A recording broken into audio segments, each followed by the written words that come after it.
Focení je první důležitá věc při stavbě nového programu, protože tým se tím tmelí.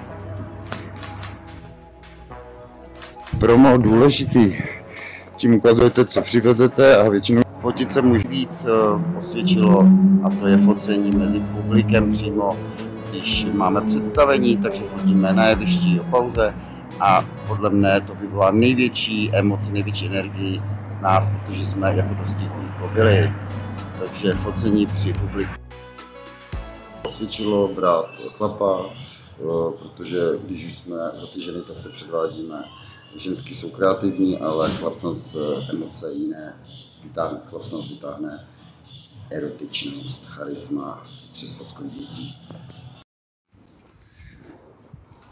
Grafickou úpravu se dá všechno dodělat, ale jediná věc, co nejde, když si zapomenete kalhotky a v nějakém výskoku se vám zvedne sukně a všechno je super a jeden nemá kalhotky, takže to víte kde.